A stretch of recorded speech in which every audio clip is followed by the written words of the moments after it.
दोस्तों नमस्कार। स्वागत है आपका हमारे इस यूट्यूब मंच पर। दोस्तों, बिहार में जिस राजनीतिक खेल की उम्मीद की जा रही थी वो खेल अब ज्यादा दिन दूर नहीं है। और जिस प्रकार से बिहार में छोटे दलों के विधायकों को अपने अपने पाले में लाने की कवायद में भारतीय जनता पार्टी और जनता दल यूनाइटेड दोनों लगे हुए हैं, उस कवायद में जनता दल यूनाइटेड 21 साबित होती हुई दिखाई दे रही है। लेकिन अब उस कवायद की सार्वजनिक पुष्टि कांग्रेस की गतिविधियों से हो रही है। कांग्रेस पार्टी ने अब बिहार के सभी 6 विधायकों को, जो कांग्रेस के टिकट पर चुनाव जीते हैं, उन सभी 6 विधायकों को 23 जनवरी को दिल्ली बुलाया था। लेकिन उसके बाद खबर कुछ दूसरे ढंग से आने लगी। चर्चा यह होने लगी कि 23 के पहले ही बिहार में कांग्रेस के 2/3 विधायक, यानी 6 में से 4 विधायक टूटकर जेडीयू में न चले जाए। और इसका नतीजा यह हुआ कि राहुल गांधी ने कल यानी 22 जनवरी को ही कांग्रेस के विधायकों को दिल्ली बुला लिया है। सभी 6 विधायकों को दिल्ली बुलाया है। अब कितने जाते हैं कितने नहीं जाते हैं ये कल पता चलेगा। लेकिन इतना जरूर है कि छोटे दलों के विधायकों को जनता दल यूनाइटेड जो अपने पाले में करने की कोशिश कर रही थी, अब साफ साफ दिखाई दे रहा है कि नीतीश कुमार इस बात का इंतजार करने को तैयार नहीं है कि भारतीय जनता पार्टी बंगाल चुनाव से निवृत्त होने के बाद, बंगाल का चुनाव खत्म होने के बाद बिहार के मुख्यमंत्री की कुर्सी पर नजर गड़ाकर बैठ जाए। एनडीए के अंदर अब यह चर्चा आम है कि नीतीश कुमार को मुख्यमंत्री पद पर भारतीय जनता पार्टी अप्रैल मई के महीने से आगे तक बनाए रखने को तैयार नहीं है। नीतीश कुमार को सत्ता ही इसीलिए दी गई थी ताकि वो एक स्मूथ पावर ट्रांसफर की तरफ जनता दल यूनाइटेड और भाजपा को लेकर जा सके। लेकिन इस बात को सभी जानते हैं कि जिस प्रकार का जनादेश आया, नीतीश कुमार का चेहरा घोषित नहीं होने के बावजूद नीतीश कुमार के नेतृत्व पर चुनाव लड़ा गया। और एक बड़ी सफलता जो बिहार में एनडीए को मिली, उस सफलता ने तय कर दिया कि भारतीय जनता पार्टी और जनता दल यूनाइटेड का साथ ज्यादा लंबे वक्त का नहीं है। जनता ने बीजेपी को सिंगल लार्जेस्ट पार्टी बनाया, जनता दल यूनाइटेड को सेकंड लार्जेस्ट पार्टी बनाया। 85 विधायक जेडीयू को मिले, 89 विधायक भारतीय जनता पार्टी को मिले। और बिहार की 243 सदस्यों की असेंबली में जो बहुमत का आंकड़ा है, 122 का नंबर है, उससे भारतीय जनता पार्टी 33 विधायक दूर है और जनता दल यूनाइटेड 37 विधायक दूर है। ये 33 और 37 के नंबर को पाटने का जो खेल बिहार की विधानसभा में चल रहा है, उसी खेल के तहत जनता दल यूनाइटेड अपने पाले में जिस तरह से छोटे दलों को करता जा रहा है, राजद के नेता तेजस्वी यादव जिस प्रकार से कह रहे हैं कि 100 दिनों तक सरकार पर कुछ नहीं बोलेंगे, उसके बाद से अब के खेल को देखकर तो यह साफ हो चला है कि बिहार का असली खेल इसी 100 दिनों में ही होना है। नीतीश कुमार जब 43 विधायकों पर थे, यानी जब विधानसभा में 71 से घटकर 43 पर आ गए, उस वक्त उन्हें विधानसभा अध्यक्ष की कुर्सी जनता दल यूनाइटेड के से छोड़नी पड़ी। वो कुर्सी सहयोगी दल बीजेपी के हाथ चली गई और नीतीश कुमार वापस 85 पर पहुंच गए तो विधानसभा अध्यक्ष का पद भी वापस नहीं मिला और साथ साथ गृह मंत्रालय भी छोड़ना पड़ गया, यानी बिहार का पुलिस प्रशासन भी छोड़ना पड़ गया। अब इस स्थिति में राष्ट्रीय जनता दल इस विधानसभा में पहुंच चुकी है जहां राष्ट्रीय जनता दल के सामने 2-3 महत्वपूर्ण सवाल खड़े हो गए। पहला सवाल कि पार्टी को चलाने के लिए संसाधन चाहिए। पार्टी लंबे वक्त से सत्ता में नहीं है। यूं कहें कि बिहार की सत्ता 2005 में छूटी और रेल मंत्रालय लालू यादव के हाथ से 2009 में छूटा। उसके बाद से पार्टी बिहार की सत्ता और केंद्र की सत्ता में, मतलब संसाधन जुटाने के किसी भी मोर्चे पर फ्रंट पर नहीं है। 2 बार नीतीश कुमार ने राष्ट्रीय जनता दल को, एक बार 20 महीने के लिए और एक बार 17 महीने के लिए सत्ता में लाकर तात्कालिक तौर पर संसाधनों से परिपूर्ण करने का प्रयास जरूर किया, लेकिन वो पर्याप्त 1 या 2 चुनाव के लिए ही काफी था, उससे ज्यादा के लिए नहीं। 17 महीने तेजस्वी यादव बिहार की सत्ता में रहे, अगस्त 2022 से जनवरी 2024 तक, और उसके बाद 2 चुनाव राष्ट्रीय जनता दल लड़ चुकी है, 2024 का लोकसभा चुनाव और 2025 का विधानसभा चुनाव। और बिहार जैसे राज्य में जहां ना कोई उद्योग है, ना कोई आईटी है, ना कोई मैन्युफैक्चरिंग है, उस राज्य के अंदर कृषि प्रधान अर्थव्यवस्था और देश का सबसे गरीब माने जाने वाले राज्य के अंदर कोई वैसे साधन भी नहीं है, समानांतर व्यवस्था भी नहीं है जिससे कोई पार्टी अपने लिए बिना सत्ता के अपनी जरूरतों को, अपने संसाधन की पूर्ति कर सके। तो राष्ट्रीय जनता दल को सत्ता चाहिए। राष्ट्रीय जनता दल की स्थिति यह नहीं है कि अब वो मुख्यमंत्री पद की मांग कर सके, अब वो बिहार के मुख्यमंत्री पद पर नजर गड़ा सके। वो स्थिति अब बीजेपी की है और नीतीश कुमार को राष्ट्रीय जनता दल से यही एश्योरेंस चाहिए थी कि मुख्यमंत्री पद पर नजर गड़ाने की जरूरत नहीं है। 5 सालों तक राष्ट्रीय जनता दल के पास नीतीश कुमार के साथ जुड़कर जूनियर पार्टनर के तौर पर सत्ता में कुछ महत्वपूर्ण मंत्रालय लेकर हिस्सेदारी करने के सिवा और दूसरा कोई विकल्प नहीं है। यह विकल्प को आजमाने के लिए तेजस्वी यादव और उनकी पार्टी पूरी तरह से तैयार दिखती है।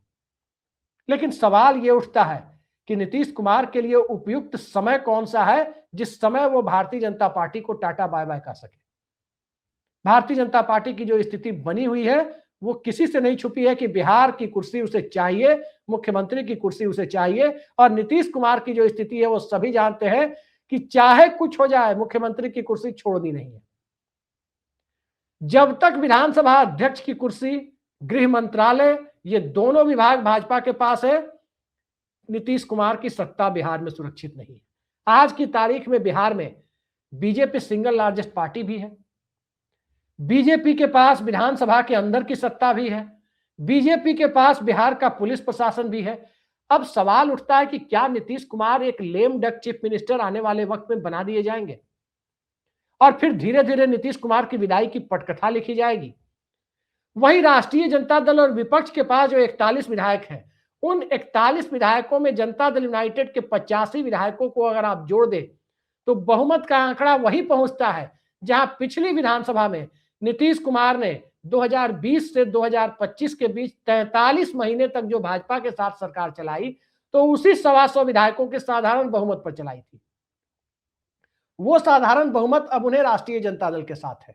उस साधारण बहुमत के साथ वो विधानसभा अध्यक्ष और गृह मंत्रालय दोनों हासिल करने की स्थिति में पहुंच रहे हैं, तो भला नीतीश कुमार इससे पीछे क्यों रहेंगे। बहुत दिनों से चर्चा थी कि बिहार में कैबिनेट एक्सपेंशन होगा, कैबिनेट का विस्तार होगा। अब 2 फरवरी से विधानसभा का सत्र है, 2 फरवरी से विधानसभा का सत्र है। उसके पहले नीतीश कुमार समृद्धि यात्रा पर निकले हुए हैं, पूरे बिहार का दौरा कर रहे हैं। और जब नीतीश कुमार अपनी समृद्धि यात्रा पर निकले हैं, उससे 1-2 चीजें और साफ हो रही है। पहली, बिहार में भारतीय जनता पार्टी को यह मैसेज दिया जा रहा है कि नीतीश कुमार को राजनीति में किनारे करने की कवायद के बारे में वो सोचे भी ना, फ्रंट पर अभी भी नीतीश कुमार है।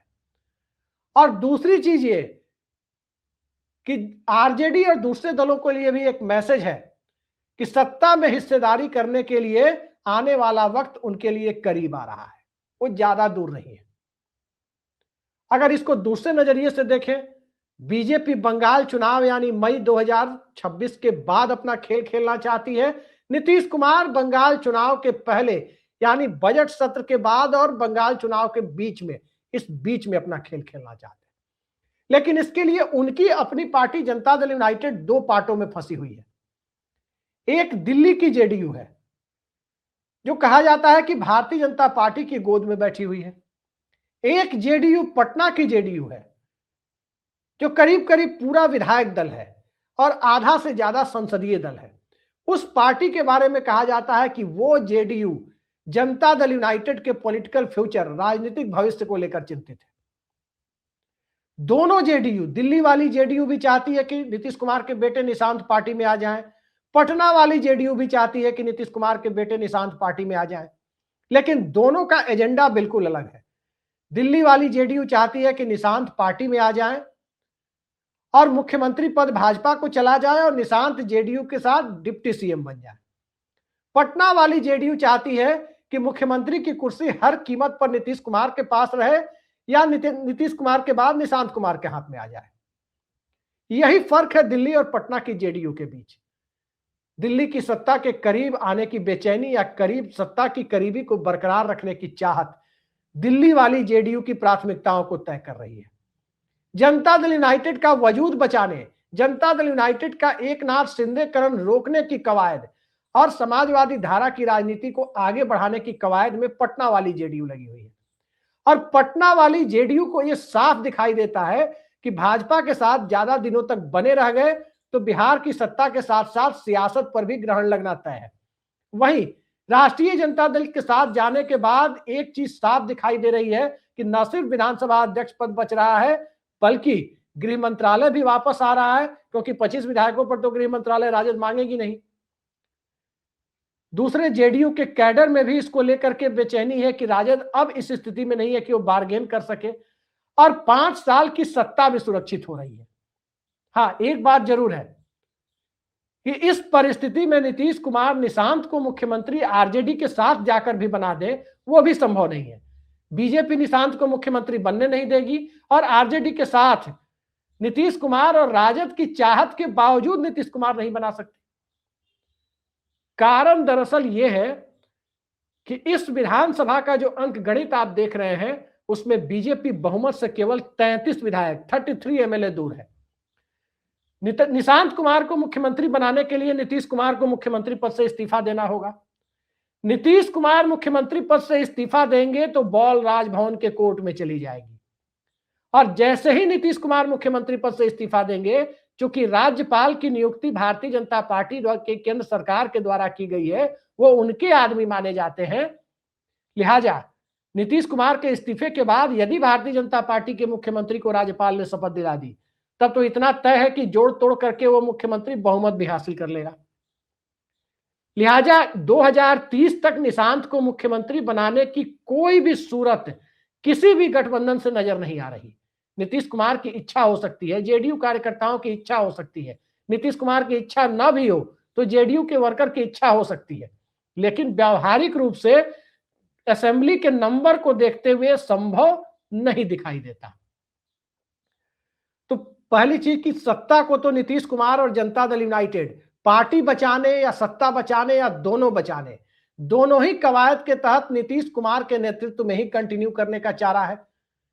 और वो विकल्प इसलिए भी श्रेयस्कर है क्योंकि जब मुख्यमंत्री जो शपथ ले चुका है, उस मुख्यमंत्री को तब तक पद से नहीं हटाया जा सकता जब तक कि वो खुद ही इस्तीफा न दे दे या विधानसभा के अंदर फ्लोर पर मुख्यमंत्री हार ना जाए। भारतीय जनता पार्टी जो मुख्यमंत्री बनाने की अपनी चाहत को मन में दबाए बैठी है, उसके सामने भी दो ही विकल्प है, या तो नीतीश कुमार की मान मनोवल करके उनसे इस्तीफा करा ले, जो फिलहाल संभव नहीं दिखता, और दूसरा नीतीश कुमार को फ्लोर पर हरा दे, समर्थन वापस लेकर अविश्वास प्रस्ताव लाए और हरा दे। लेकिन इस बात को भी सभी जानते हैं कि भारतीय जनता पार्टी अगर अविश्वास प्रस्ताव रखेगी तो तय मानिए राष्ट्रीय जनता दल, कांग्रेस और ओवैसी की पार्टी जैसी पार्टियां या लेफ्ट पार्टियां बीजेपी के प्रस्ताव का समर्थन नहीं कर सकती। वो बीजेपी के प्रस्ताव का समर्थन किस मुंह से करेंगी? ये बीजेपी भी इस बात को जानती है कि एक बार यदि नीतीश कुमार को मुख्यमंत्री बना दिया गया तो इस विधानसभा में नीतीश कुमार को मुख्यमंत्री पद से हटाना मुश्किल है।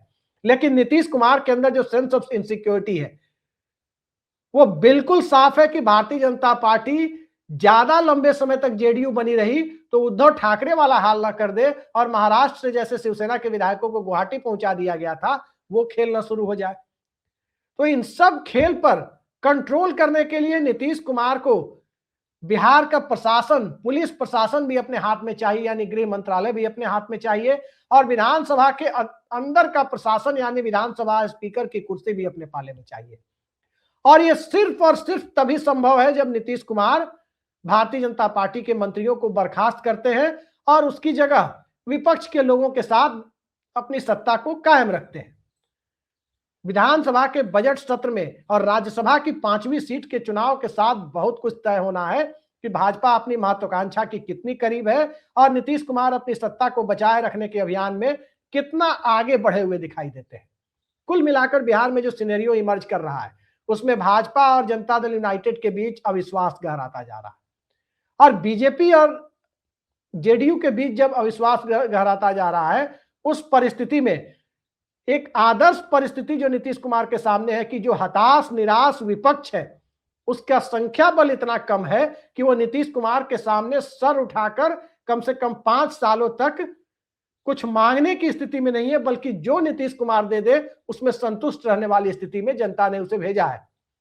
तो इन सारी परिस्थितियों को आप देखें तो एक बात साफ नजर आती है, इस भारतीय जनता पार्टी के साथ नीतीश कुमार का चल पाना लगभग असंभव सा है। जब 91 विधायक भारतीय जनता पार्टी के जीते थे, उस वक्त नीतीश कुमार के 115 विधायक जीते थे। तब भी नीतीश कुमार 2.5 साल निभा नहीं पाए थे बीजेपी के साथ। जब बीजेपी के 74 विधायक थे और नीतीश कुमार का विधायक दल उनसे छोटा था, तब भी नीतीश कुमार बीजेपी के साथ निभा नहीं पाए थे। जब राष्ट्रीय जनता दल नीतीश कुमार से बड़े विधायक दल के साथ 2015 में वापस आई थी, तब राजद के साथ भी नीतीश कुमार निभा नहीं पाए थे। और अब तो बिहार के मुख्यमंत्री पद पर, यूं कहें कि मुख्यमंत्री पद के दरवाजे तक, एक अणे मार्ग के दरवाजे तक भारतीय जनता पार्टी दस्तक दे रही है। उसे साफ लग रहा है कि मुख्यमंत्री पद करीब करीब उसकी मुट्ठी में आता दिख रहा है। तो उस परिस्थिति में नीतीश कुमार बीजेपी का हाथ झटकने में देरी करेंगे, इस बात को कम से कम सियासत की सामान्य सी समझ रखने वाला व्यक्ति भी स्वीकार नहीं कर सकता। देखते जाइए कांग्रेस पार्टी अपने विधायकों को बचाने के प्रयास में कितना कामयाब होती है। और उससे भी ज्यादा बड़ी बात कि चिराग पासवान की लोक जनशक्ति पार्टी के विधायकों के ऊपर भारतीय जनता पार्टी उनकी पहरेदारी में कितनी कामयाब होती है। क्योंकि लोजपा के बूते की बात नहीं है कि विधायक या संसदीय दल की पहरेदारी कर सके, वो पहरेदारी भी बीजेपी को करनी पड़ रही है। वो पहरेदारी कब तक रहती है? अगर वो पहरेदारी भी खत्म हो गई, तब संभव है कि आने वाले वक्त में 1-1.5 साल में निशांत के लिए कोई परिस्थितियां नीतीश कुमार तैयार कर लें। लेकिन लोजपा विधायक दल में सेंध लगाने में अगर नीतीश कुमार कामयाब नहीं हुए, तो तय मानिए कि पूरे 5 साल किसी भी गठबंधन में नीतीश कुमार रहे, मुख्यमंत्री नीतीश कुमार के साथ ही बिहार को चलना होगा। आज के बिहार की परिस्थितियां यही है। बंगाल चुनाव के पहले जेडीयू का खेल और बंगाल चुनाव के बाद बीजेपी का खेल। अब कौन पहला दांव चलता है, सह और मात के इस खेल में किसकी गोटी फिट बैठती है, यह देखा जाना है। तो देखते हैं किसकी गोटी फिट बैठती है। फिलहाल के लिए इतना ही। नमस्कार।